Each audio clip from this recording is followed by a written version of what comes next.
Hey boys and girls, we are going to make a fish today. If you have a paper plate, that would be really easy to use. If you don't, you can always draw a fish. So let me show you real quick. If you don't have a paper plate, you want to take your paper and you just want to draw a fish, kind of like that. And like that. And there you go, boys and girls. You could also draw just a big circle with a fin on the back. However you want to draw it. Now, if you have a paper plate at home or at school, okay, you could make something that looks like this. Or you could make something that looks like this. The fun thing about art is be creative, look around, see what you have, and go with it. So I'm going to show you with a paper plate how you can make your fish. So turn it over so you don't see the lines.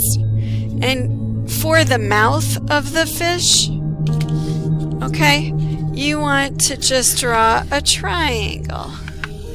You can draw this with a crayon or a pencil or whatever. And then you're going to take your scissors. You're going to cut out that triangle.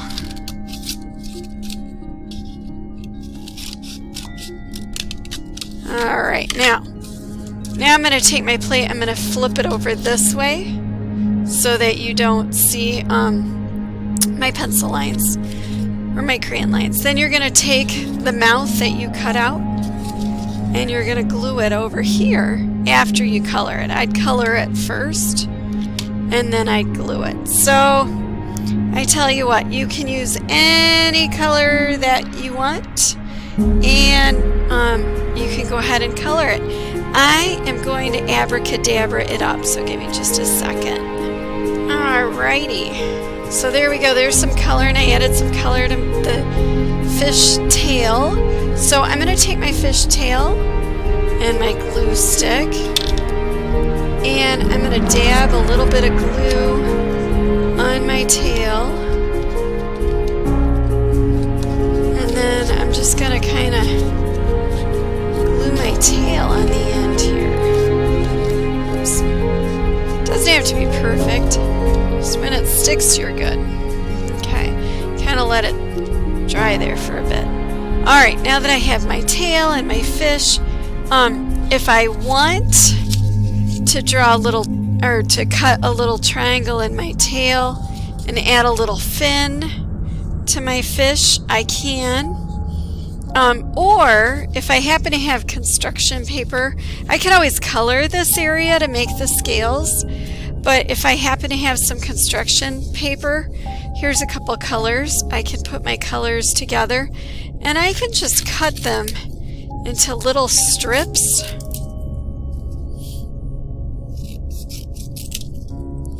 And then turn those strips this way to make them little squares. They don't have to be perfect.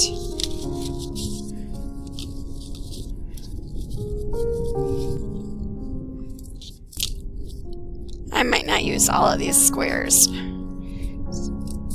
but I'm going to take my squares, and you don't have to do this part if you just want to use markers or paint or crayons or whatever you have access to.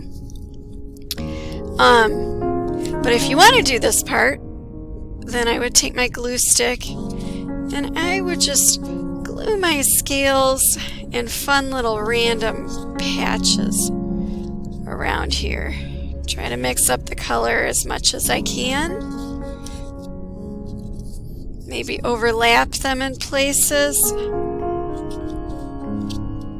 If I wanted to take my construction paper, I could cut a little fin out of that too, if I preferred to do that with my fish. It's totally up to you, and you can glue however many on that you want. I'm going to abracadabra this up. And there we go, boys and girls. When I feel like I have as many scales as I want to put, then I'm all set. Remember, you can use whatever colors you want, whatever material you have access to. So here's an example of a fish you could make. Here's another example of a fish you could make. And here's another example of a fish you could make. Have fun, boys and girls. Thank you so much.